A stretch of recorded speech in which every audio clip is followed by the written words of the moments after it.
My people, finally, Nigerian will finally break up over the issue of identity and issue of where did you belong to. The issue of Yoruba people, the Ondo people, the Delta, and some part of the South region have now been having a serious issue with the Yorubas.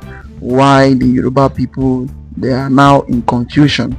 Also with the North, with their friends, their Fulani brothers, Fulani people in the North.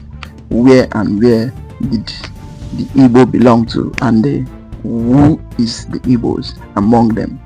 Now, Adeni, Chief Adeni, he explained so much about this issue of I am Igbo, I'm not an Igbo. Why the people of South, the people of Delta, and some parts of people both Ikwere and the other areas in the South region used to deny their Igbo-ness because of the allocation coming from Nigeria. So this man is a Yoruba, is a Yoruba man, and a prominent man from the West. He explained so much about this issue of I'm not part of Igbo, I'm not Igbo, due to the need some alliance and some things from the government. So they will now deny that they are not part of Igbo. But glory be to God that the issue of denying and the issue of making things to be happening according to what is supposed not to, it is now opening. Everybody is now seeing the truth. Biafra will finally come as a reality. So this man explained so much concerning what is going on, and our Biafran activists also that explain almost everything that makes the British to hate the Igbo people. That is why whenever the call of Biafra to secede, the British will never accept let Biafra go, because Biafra is one of their main enemy, both in war, both in everywhere, because of the way they fought them in Ekumeku war. In fact, just sit down and listen to the video to the end. Don't skip any part and don't go anywhere. Thank you. Over to you, sir. Igbos miscalculate at some point in the history of Nigeria. No. Well, as far as the war was concerned, it wasn't miscalculation. Although the war was not necessary, they shouldn't have gone to war. But they were provoked. Igbos had no choice but to go to the war. They had no choice other than to fight to defend it, to defend the energy. I supported Ojukwu 1000%. They were pushed to the wall. They had to fight. They had to create their own country by fire, by force. Do you think there should be Biafra? Of course. Of course. Of course. Why did I go and visit my Zegu's mother? Why did I go to the east for my honeymoon? Why did I go to Lagos or go to somewhere else to do my honeymoon after marriage? You went to the house of Chinua Achebe? I went to Chinua Achebe in Nsukka University. I spent a night there. I went to Mazi, the author, what's his name now? It was president of youth movement. He lived somewhere close to Enugu. You know, I went to see him. I spent a night there. Will Biafra come? It will come. I mean, Nigeria is going to break up. Nobody can do anything about it. Nobody. Why are you so certain about it? Because I know it will happen. No country operated the way Nigeria has been operated can survive. You have no conscience. You have no conscience. And I don't get conscience. Conscience, Papa. The German said, conscience, Papa. Conscience, pull to my. Now, at times, when I see the people of Anyoma and the Igbos of the Midwest region denying that they are not Igbo, do you know how annoying it is? Now, I want to shock you. That these people actually forgot that the real problem, the entire Igbo nation is actually facing today, and the hatred, suppression, that we all are facing today, including me, the Ikwere man, was actually caused and emanated from that area. Of course, as at then, there was nothing like state or regional creation. In fact, there was nothing like Nigeria as at then. But then, there was an event that took place, which is a Kukumeku War. That Kukumeku War was fought between the Igbos and the British government. The Igbos fought that war for several years. British soldiers died in their number. A lot of casualties from the side of the British government. The British government never liked the Igbos for that action because the Igbos resisted them so much that they were not allowed to penetrate Igbo land. That is where the Igbo man's problem emanated from. And thereafter, the British government began to spread hatred, began to mastermind hatred and the suppression of Igbos that you're seeing today. Now, the second one was, of course, you know, the infamous Igbo coup. A coup organized by the Yorubas was later framed an Igbo coup. One of those persons who participated in that coup was an Igbo man from Mpanam community in present-day Delta State. His name is Chukwuma Kaduna Nzogo. Today, you will be shocked that when you go to such communities where the problem of the entire Igbo nation, where entire race was tagged and was made to be hated, you will see people from that same community claim that they are not Igbo. It will shock you. People who speak Igbo, people who practice Igbo culture, people whose custom and tradition, everything about them, including the food they eat, is Igbo, claim that they are not Igbo. These two major events came from Anyoma, came from the then, or what you call the then Midwest region Igbos. The Igbo nation will not deny their own brothers. When we heard that Chukwuma Kaduna Nzogo was responsible and they have tagged him, we embraced it. We took it. We chested it and fought for it. For 3 years, the entire Igbo nation fought another war for 3 good years because of the problem a Delta State Igbo man from Akpanam caused on the Igbo nation. We fought 3 solid years, and the casualties was more than millions. Over 3 million souls of Igbos, innocent Igbos, were killed because of this same Anyoma Midwest Igbos of present-day Nigeria. Then, without conscience that these people fought for us, these people stood for us in the Kukumeku War, these same people stood for us in the Civil War, embraced what they never crimed, they never committed. They stood for us. In spite of all this, you still come today to say, I am not Igbo. When you speak Igbo, practice Igbo culture, tradition, custom, and you have the guts and the temerity with no conscience, and you say you are not an Igbo man. Then when you finish claiming that you are not an Igbo man, you still go back and commit crimes. An entire nation will still target Igbo man. And you come to tell the Igbo nation you are not an Igbo man. The one fools from Yoruba land who came to invade the Igbo territory of Idu will now be putting fire on your bottom. Tell them you are not Igbo so that you will get appointment. Tell them you are not Igbo so that you will be recuperated into the Nigerian system or whatever. Tell them you are not Igbo. You have oil pipeline contract surveillance. Tell them you are not Igbo. You will become a king who will recognize you. And they are fooling you. But when you commit another crime, they all target Igbo. Thunder fire you there. Thunder fire all of you there. You have no conscience. You have no conscience. And I don't get conscience. Conscience for fire. It's your man said conscience for fire. Conscience pull to my amonu. I don't want to talk about this election that is going on, and some politicians from the eastern part of the country are using Mazen Namdekano's pictures for campaign.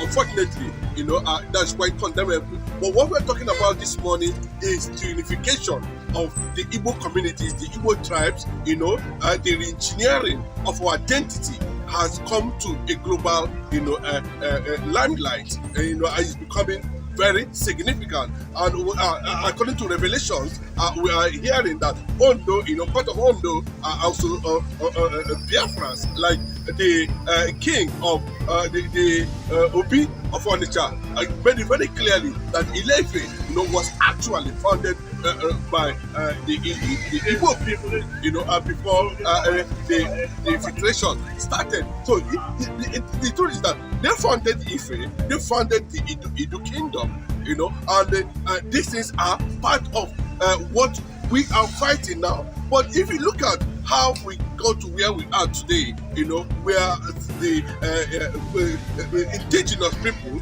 are now beginning to deny their Igbo origin, to deny their Igbo identity, to signify a certain factor, that went as further to create Igbophobia within Nigeria and outside Nigeria, to the extent, a lot of people don't know, there's a tribe in Ghana now that is called that Igbo tribe. They originated from there, So they came there, and they moved on.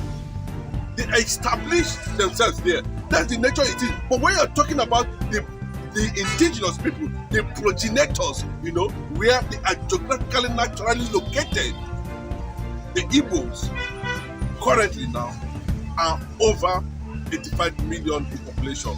Irrespective of what transpired in 1967, where over 10 million Igbos were actually killed. The restoration and the resurrection of our identity, has continued to spread among Western Igbos or Western Biafrans, or whatever you may call it. Before they used to tell you it's Midwest, all this fragmentation championed by the British government. But I'm happy now that irrespective of what we are seeing today, where a court in Canada has declared PDP and APC as a terrorist organization, and we have a Southerner too under Goodluck Jonathan who participated. Let us believe that Jonathan did not know, or he knew that PDP and APC are just a terrorist organization, political terrorist organization, used by the Fulani to impose political conquest on the people of Biafra, because that has always been the target. That is what the British government, the British system, actually want to see. They never fought for conquest for any tribe in Nigeria apart from the Igbo. The Igbo resisted it. That's the Ekumeku movement. They defended the Jaws. The Ekumeku movement defended the Jaws, defended the Robos, the Shekiris, the Midwesterners, to the extent of the Idu kingdom. There was no issues about that. But we cannot, because of this, not knowing fully well that these people actually came and certain things were being done, not to the detriment of ourselves. You are giving us the impression, you are giving our people who want an Igbo extermination from the surface of the earth, the impression that the Igbos, and it has a multiplying effect. When Chukwuma Zongo, who is from a western part, the so-called Midwest, Western Igbo, from Delta State, it took the life of over 10 million people. Igbo took it upon himself that he needed to defend himself. He needed to defend irrespective of where they are, who they are. The British, was able to impose some level of, fraternity with other people to connive and give them a certain impression that they are not Igbos. These are people we are talking about, and they are everywhere. They are championing their own cause directly. The impression is ongoing, and the resistance is also ongoing. When I look at the likes of Asari Dokubon and the rest of them who came from that region, and I begin to ask questions, the Adakaboros who fought for the liberation of his own people, who died on the Nigerian side. He fought for his own people, but he died on the Nigerian, fighting for entity that he wanted to succeed from. The Igbo man never did it. You can see what Mazi Nnamdi Kanu is going through at this moment. You can see what Odumegwu Ojukwu went through. The Igbo man never gave up. So to an extent now, but thank God for this not an era of, waiting when the Western media are going to monopolize our brain, are going to envelop our thinking and our sentiment and reasoning and who we are and destroy our identity. The Igbo unification agenda has continued. And you begin to hear people from Ogoja artists telling you the story. We are going to ascertain anything that has brought this disunification, either by omission or by commission, stop. The Yoruba man has no business in the Edo Kingdom, which is the present day Edo now. Because the Oromiya they are talking about does not come from there. He invaded the kingdom with Igbo people have never done. The only thing they did was to stop British invasion for 35 years. They fought the British, and that was where the sentiment of Igbophobia, the hatred for the Igbo people, continued, started, originated. When Chukuma Katina Zogu, as they believed to have been an Igbo coup, which was not caused by the Yorubas, we saw what happened when Awolowo was released. He turned against, even to an extent, as if he were protected. Michael Awolowo was here in the western part of the country to advocate for Awolowo not to be taken to the northern prison. That he will be more safer in the southern part of the country. And that's what the likes of M.I. Oparadem did as at that time. Well, at the end of the day, it was used as a weapon against the Igbo people. That, of course, led to the Biafra war. It was the Yoruba people that caused the Biafra war. But nobody wants to tell you that. So this is just the reality on ground, and the call is ongoing. The unification is necessary because it will bring about, a significant referendum and expand the Igbo people and make them look the way they're supposed to look, or who they are, where they are, how they have been, their culture and tradition. Nobody can be able to say no anymore. If you feel that you are not part and you will never be part, then what is happening in Israel will happen to you. Sudan have agreed to take up anything, anybody there that's called Palestine, they should come bring them to Sudan. That's what will happen. Because according to Mazi Nnamdi Kanu, we can never cede any of our territory to anybody, irrespective who is behind it. These are the truths the likes of Goodluck Jonathan supposed to know. But unfortunately, you can see the revelation that PDP and APC is not a political party. It's a terrorist organization.